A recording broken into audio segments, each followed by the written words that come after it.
some reason, when I'm at home, it's harder to keep myself reading. But if I'm traveling, say to my sister-in-law's wedding, somehow it's easier to pick up a book and immerse myself in another world. I don't know if that's because I don't have access to my TV or if traveling keeps me more mindful, but either way, I'd be a fool not to take advantage. So come with me as I travel and read and have many thoughts about books.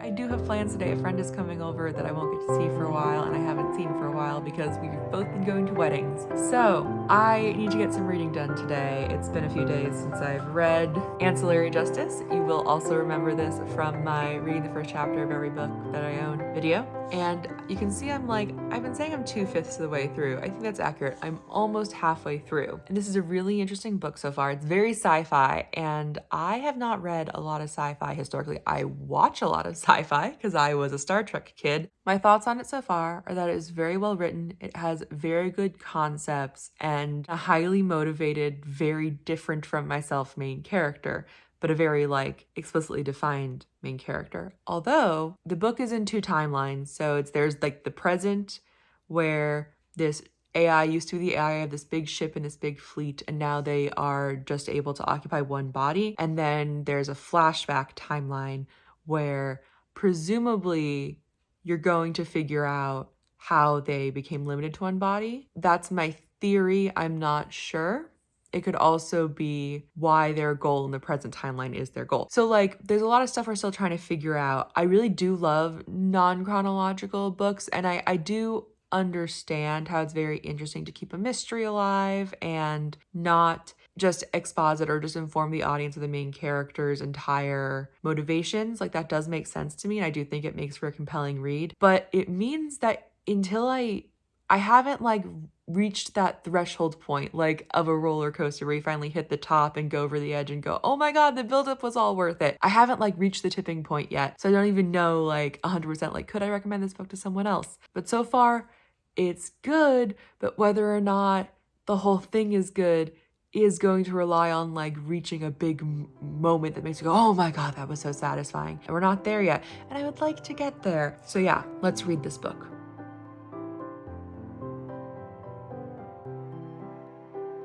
My friend and I ended up going out for some delicious pastries, and when she headed home, I kept reading until... So, the roller coaster, it happened. We hit the tipping point. I'm a little over halfway through now. I feel like only books could make me feel like this. It was dawning horror. I knew chapters ago this must be where this was headed. It's good. The plotting and payoff, the characters, the writing, it makes you feel. It's so well done. I don't know in this moment if we are caught up to the present timeline or not. They're just gonna skip the intervening 20 years. I don't know. But I really have to keep going. There are 2 more books in this series. Oh god, so not everything's going to be revealed. Okay, well, the only way out is through. Okay, it's about 6 p.m. I finished it. I finished Ancillary Justice. It's a pretty satisfying arc in the book by itself. There is still room for the other 2 books, so that's good. I'm going to think about it a while more. I'll tell you about my thoughts tomorrow, once I figure out how not to spoil anything for you. I do think you should read it. It's a pretty fun, good book. Good morning. I have decided how I feel about Ancillary Justice. Overall, I really like it. I think it's a really interesting, good, complex book. Some cool timeline playing, some really great metaphors, themes. It does a really good exploration of the concept of identity and hiding things from yourself and facets of a person's identity through the lens of an AI, which I think is really cool. There's obviously, because of the pronoun situation where the language and society that the main character comes from don't use bunny. No, come back, my viewers. Bunny ran away. Anyway, there's some interesting gender exploration that's just sort of in the background because the main character's language uses she, her pronouns as the default. It's very interesting how that impacts how I picture the characters. As a woman, I actually really appreciated it. It's really cool just to have that vibe of like, everyone's a woman, and then people be like, oh yeah, no, actually this character's a man. And it actually really makes me wonder why it even matters. Like, all the characters still will be communicating the same way. Anyway, I'm not gonna spoil anything. I do think ultimately the buildup was worth the rest of the ride. I think I'm like a little unsatisfied in that I really want to read the sequel kind of way, which luckily I already have it. Let's do this. I promise this is not gonna just be an Ancillary Justice or Ancillary, I don't know, what's the name of the series? I promise this is not going to just be a vlog of this series. There will be more books, I promise. But I am going to start reading this one right now.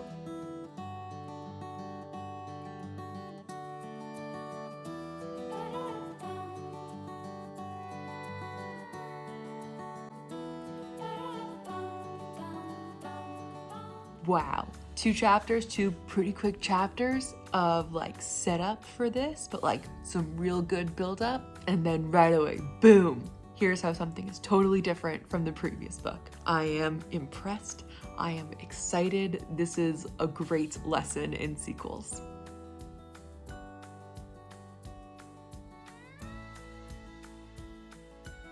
I'm really interested with how these books so far have dealt with the concept of identity, and this book seems to be straying a little bit into the idea of belonging and leadership. And the first book dealt with leadership in a very abstract, secondary way, and this way it's taking it on a bit more. It's very interesting to me. It's possible I picked too many books to pack. I don't care. Today has been a lot of packing and driving, but I'm finally getting some reading done on a bathroom and car gas up stop. This is such a different story than the first book, but it is so interesting. And like, I've watched television shows where like people are in charge, like Star Trek comes to mind. Obviously this is a sci-fi novel, but I feel like I've never really understood the like being tough sort of thing, but it plays so well here. And there's so many interesting moving parts the main character is dealing with. I am a little nervous about what's gonna happen next because of some stuff that's just happened. I had done some reading in the car before it got dark and reading right now before bed, and my current thoughts are that this book is so radically different in setting and goal and even the chronology of the storytelling, in that the first book had the 2 different timelines, this one is one solid timeline, but the author really artfully still makes it feel like it belongs together, that this is just the next evolution. One of the ways it does that is instead of playing with chronology, it does a very clever, technically not a point of view change, but basically a point of view change. And then also things that were just kind of facts in the first book, the annexation, the colonization of planets, it was just sort of like background characterization of the Raj, and in this they're really analyzing sort of the ethics of this and investigating how essentially an empire can be easily corrupted because it's hard to keep your eye everywhere. Anyway, I'm tired, so I will see you tomorrow. Okay, I did think of something else that I could say about this book without spoiling. In the first book, the like little misgenders of like the main character, everything is gender neutral in their language, so they use she, her pronouns the whole time. Like that comes up a few times. And in this book, it's kind of addressed once in the beginning. It feels like to let the audience know we know what's going on. And then it's never brought up again. And that makes me sad because the nuances of gender across languages and species, I thought would be really cool to talk about, and so far, and I'm 2/3 of the way through the book maybe, hasn't come up. Anyway, we're driving down to the Airbnb for the venue soon, so I don't know how much reading I'm gonna get done before then. So we are on our way to the Airbnb/rehearsal venue, and I finished the book, and I know I was feeling very positive about it most of the way through. I can't help but have that feeling of like, that was a book. And I don't know, I do think if you know you're doing a trilogy, you know you're not going to have like a huge final confrontation till the end. Like, I get that that's hard to handle, but this book had so much build up for very little payoff, I would say. And I don't want this to be a vlog just about the Ancillary Justice series, so I think, oh man, I just finished this book and all my other books are packed in the suitcase. Gosh, darn it. Okay, well, I'm gonna read a different book instead of the third book next, is my point, although it doesn't matter, at least for the next 2.5 hours. We finished the rehearsal. We did a nice little get together with the whole wedding party. And now I'm in bed. And before I fall asleep exhausted on this Airbnb mattress, I'm gonna start Hounded again. I remember liking the first chapter and thinking that it felt kind of like the Dresden Files, so let's see if that continues or if I fall asleep reading it, which in this state would not be a slight against the book. I forgot to film what I thought about this book, so I'm going to tell you about it while you look at the various animals that visited our Airbnb. The book was good and I finished it fairly quickly. It tells the story of a druid going by the name of Atticus and his interactions with various deities of the Irish and other pantheons, as well as witches, werewolves, one vampire, and his neighborhood humans. I'm a little curious, if a little wary, about where this series might end up going, so I might read the sequel someday. If you need an entertaining book that you don't think too deeply about, this would be a fine one to choose. Good morning. We are in the Airbnb for now, but soon we are heading to the venue to get the entire thing set up. I am very excited for my sister-in-law's wedding, and you know, just for when I need a little bit of a break, I decided to bring the 24-hour bookstore book because I figure that this will be chill, and the most emotions it'll make me feel are like intense happiness, because sourdough made me cry, so maybe this one will too, and those are good emotions for a wedding day. I'm definitely gonna take at least 10 minutes at some point just to calm down.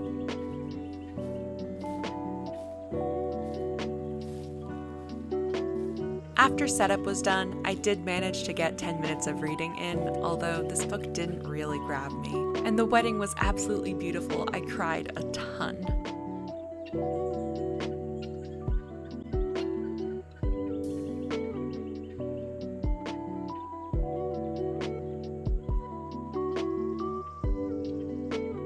I'm reading Mr. Penumbra's 24-hour bookstore, and I have read the second book by this author, which also takes place in San Francisco and also involves programming. So this book is about, I guess, a graphic designer is probably the best way to talk about him, except for he knows how to code a little bit. At first, he just mentions that he had coded like a website for a company that he did graphic design for, and I was like, cool, okay, that's fine. The narrator Clay just started to narrate things about different software languages, which seem to be accurate, but don't seem to be something that a graphic designer or a UX person would know. I feel a little dubiously about that. I'm pretty sure at this point that the author is a computer scientist, and that's probably why in the next book, Sourdough, which I've read, and you can watch the video where I talk about that. But yeah, the main character in Sourdough is just straight up an engineer. I think she works with AI. So it's very interesting to me that for this one, he went, no, he can't be a software engineer.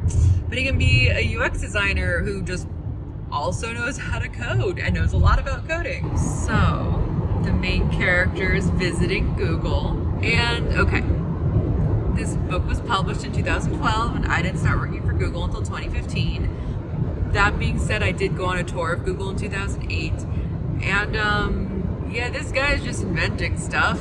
He says that they have like individually determined like diets like per person, so visitors need to like get in line for a completely different. No, there's no personalized nutrition at Google.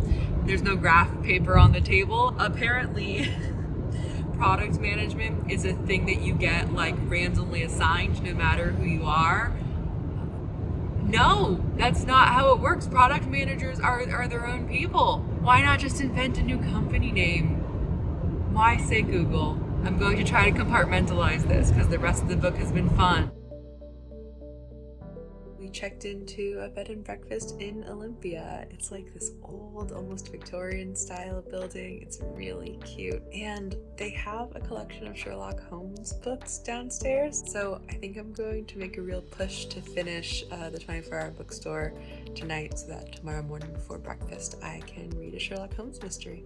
So I finished it. I'm kind of disappointed, which is interesting because upon reflection, it's extremely similar to Sourdough, and I don't know if reading Sourdough ruined this book for me, because ultimately, while both feel a little magical, they are very much set in the real world, if a real world where Google is different from real Google. Anyway, and so I think the fact that I knew that ruined the mystery a little bit, and that's not as big of a deal in Sourdough as it is for this one. I wouldn't be surprised if this is a debut novel by this author, because it feels a little less like it knows what it's doing. Sourdough felt more confident. I think that's okay. And it does make me feel a little bit like, well, my debut is probably going to be the worst one I write. And that's kind of a good thing, because imagine if the first book you write is the best book you write. I enjoyed it. I do enjoy Robin Sloan's writing style, but I would skip this one and read Sourdough instead. After a delicious breakfast and starting a new book that wasn't Sherlock, we went exploring and found a used bookstore. Shayna from the future here, and I thought I would give you a nice little book haul of what I bought from Last Press Books. First of all, I got another Anne Rinaldi book. This one is called Broken Days. It's part of the Quilt trilogy. I'm not sure what that is. I picked this up because whenever I go to a used bookstore, I look for 3 authors: Tamora Pierce, Garth Nix, William Sleater, and Anne Rinaldi. So when I found a new Anne Rinaldi book that I had never heard of before, I thought, hey, why not? It's like $2. I can afford that. The second book I got is called the Tassajara Bread Book. I was just really fascinated with how old and interesting it looked, and it seems almost like a philosophy of bread book. Like, it has notes written in there, there's illustrations. I mean, it definitely also has recipes in here. I thought maybe I'd get back into bread baking since it had been a while. So I thought I'd get it. And then okay. I heard about Franklin Press Books from my cousin-in-law like 3 years ago, and every time I go to a used bookstore, I check to see what Franklin or there's another one, but to see, which of these fancily bound books they have available. And I told myself, since they're so expensive, that I would only buy ones that meant something to me, that were representational somehow. So like, I've seen tons, but they're never ones that I actually know. Like, the closest I think I ever got was Frankenstein. But I was looking in the drama section like I always do, and I found this, and it is 6 Tragedies by William Shakespeare. And I mean, it's beautiful. It has the gold page edges. It's Romeo and Juliet, Julius Caesar, Hamlet, Othello, King Lear, and Macbeth. And of these, I have read or seen all of them except King Lear. But maybe this will be, what inspires me to finally read it. Oh, and it has some illustrations. Look at that. Oh my God, wait. What's the Hamlet one? Oh, they're really going for the tragedy, aren't they? I'm thrilled with these 3 purchases. I'm really excited. And honestly, the fact that I kept it down to 3 is pretty impressive for me.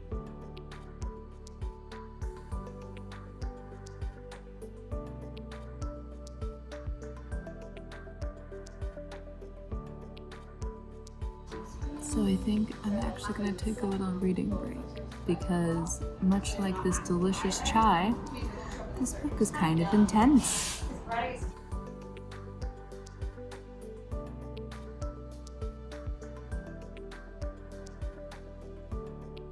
Okay, I think this is a quiet corner of the vintage store where there won't be any copyrighted music behind me. I don't think I've ever read a book. That's not true. I was gonna say I don't think I've ever read a book that's made me just feel for the main character so quickly. And then I realized that I read Iron Widow recently. So those are top 2 in the case of here's the main character, here is who they are, here is how they are motivated, or almost in this one, not even really highly motivated, but just extremely well defined as a character. And it's just really powerful, and I feel so sorry for Linus, and he seems just like such an earnest dude in a really unempathetic world, and I just want the best for him, and I'm so glad that he is already at the beach in the ocean. And even though I know like the house on the Cerulean Sea, like the orphanage, like I know it's gonna be a lot for him, I'm sure it is, but I just want him to be happy. I think I'm going to choose a Shakespeare volume that I don't think that I've read or seen a Sherlock BBC episode of. I guess it has to be The Sign of the Four. Is that how clue is supposed to be spelled? There it is again. Clue. Good news, there's no BBC episode of this. Bad news, there was the anime Moriarty Sherlock episode that covered this. I don't remember a lot about it, but what I do remember is I was confused by the solution to the mystery, so maybe this will actually shed some light on things.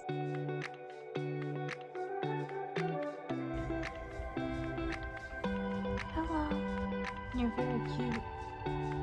I went to a second bookstore, and you know what that means. Time for a second book haul.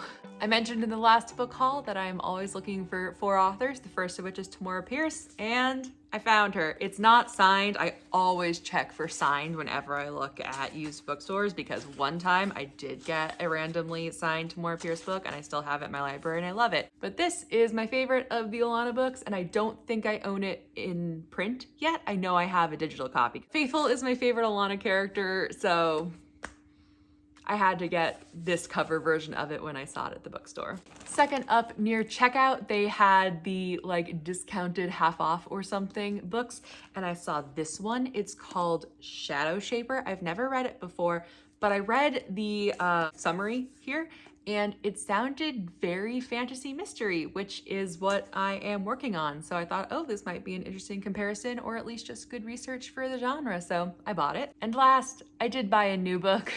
I bought The Song of Achilles. I just really, really loved Circe, and this is the one that came before it, and I'm excited to read it, so hopefully it doesn't languish for years like Circe did.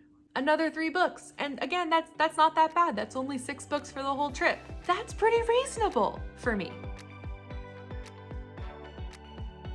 Well, that was a bad book. Like, not only was it problematic, but it was a really bad mystery. I've never been so bored reading a mystery before. Okay, I did some reading. This was only the 2nd Sherlock Holmes book ever written. How did this ever become popular? This was such a bad book. At least I still have House on the Cerulean Sea. That's still going really well.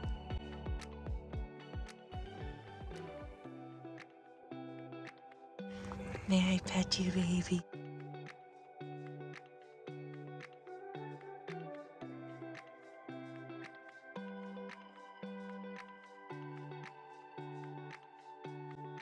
It's been a few days since our trip, and I have finished House on the Cerulean Sea, and I would love to share my thoughts. The first thing is it's just a beautiful, wonderful book, and I love it, and I think everyone should read it. I finally understand why everyone loves TJ Klune so much. There's just something about how he crafts characters and ideas and narratives, and it's just really, really sweet. Honestly, I wish I had written this, and I feel like that's one of the biggest compliments I can give any book. It just really made me feel things. It was beautiful, and I want to read more by this author. Luckily, I do have one of his other books on my bookshelf right now. I loved it, super satisfying. I would give this 5 out of 5 stars easily. Okay, if we're going back through the books that I read, like in reverse order, the book that I read before House on the Cerulean Sea was Sherlock Holmes and the Sign of the Four, and this was like a 1 out of 5 for me. Like, I guess it was a book and there weren't like typos except the weird spelling of clue. Okay, next up was Mr. Penumbra's 24-hour bookstore. I would give this a 3 out of 5 stars because it wasn't like bad, it just wasn't really that good. And I might be a little biased because I've read Sourdough, but I'm just like, this author can do better than this. So I wouldn't recommend it, but if you're saying you're going to read it, I wouldn't be like, no, don't read that. That's a waste of your time, like I would with The Sign of the Four. I actually would also give Hounded a 3 out of 5. Again, it's not bad, it's just not particularly good. I mean, I didn't even film any of my thoughts about it because none of them particularly sparked anything in me, you know? Then there was Ancillary Sword, the sequel to Ancillary Justice. I would give this one a 4 out of 5. It was a solid book, and I'd probably be giving it a 5 out of 5 up until the climax, which just really let the entire book down. And then Ancillary Justice, I'm gonna give a 4.5 out of 5. It was a really good book, really great start to the series. It wasn't perfect, there was a lot of confusing parts for me, but because the book was so entertaining and so good and so thought-provoking, I just sort of gave it the benefit of the doubt, so 4.5 feels like the right score there. Those are my thoughts on the books that I read. I can't believe I got 6 books read in like a little over a week. That's really good for me, and I had a really good time reading, really mindful, really good for my mental health. I think I'll probably do this again. If you really like this video, if you like this style of reading vlog video, please comment below and let me know. Give the video a like or subscribe, something like that. Thank you so much for watching. I hope to see you again really soon. Cheers!